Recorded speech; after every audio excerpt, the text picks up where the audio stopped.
काल करे सो आज कर।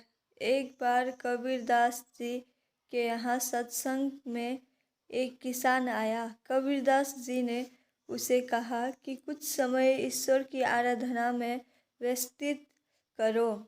इस पर उस किसान ने जवाब दिया, अभी मेरे बच्चे छोटे हैं, जब वो जवान हो जाएंगे तो मेरी जिम्मेदारी कम हो जाएगी, तब मैं अवश्य भजन पूजन करूँगा। समय बीता, किसान के लड़के जवान हो गए, वो काम में उसका हाथ बटाने लगे। वो फिर एक दिन कबीरदास जी के सत्संग में पहुंचा।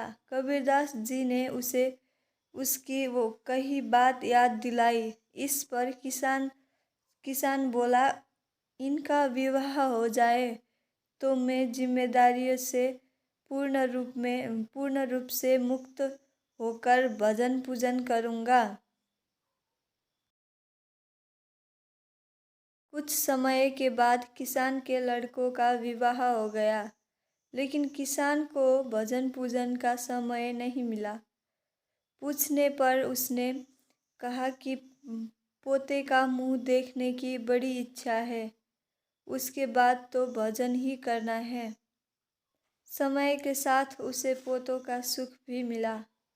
तब फिर से कबीरदास जी ने उसे टोका। उसने उत्तर दिया, महाराज, पोतों के साथ खेलने से समय ही नहीं मिलता, भजन कब करूं? अब ये थोड़े बड़े हो जाए तो अवश्य ही भजन में अपना समय लगाऊंगा। इसी सांसारिक माया में रामे किसान की मृत्यु हो गई। जब कबीरदास जी को पता चला तो उन्होंने ध्यान लगाकर देखा कि किसान ने अपने ही घर में एक गाय के बछड़े के रूप में जन्म लिया है। जब बछड़ा बड़ा हुआ तो उसे हल में जोता गया।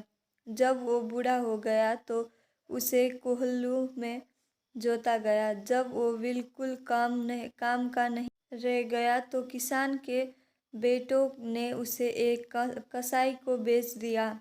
कसाई ने उसे काट कर उसका मांस बेच दिया और उसकी खाल को नगाड़ा बनाने वाले को बेच दिया।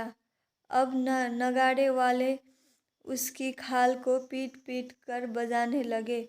इस पर दुखी होकर कबीरदास जी ने लिखा, बैल बने हल में जुते, ले गाड़ी में दीना, तेली के कोहलू रहे, फिर घेर कसाई लीना। मांस कटा बोटी बिकी, चमड़न मड़ी नक्कार, कुछ कुकर्म बाकी रहे तिस पर पड़ती मार। इसलिए समय से भजन शुरू कर देना चाहिए ताकि ईश्वर हमारे पापों को क्षमा कर दे सके। इसका प्रयोग हम अपने जीवन दूसरे औंधों और दूसरे लक्ष्यों के लिए भी कर सकते हैं। सीख, मोरल ऑफ स्टोरी, इस कहानी से हमें सीख मिलती है कि हमें सभी कार्य समय पर करना चाहिए। टोल मटोल से बचना चाहिए, अन्यथा नुकसान ही होता है।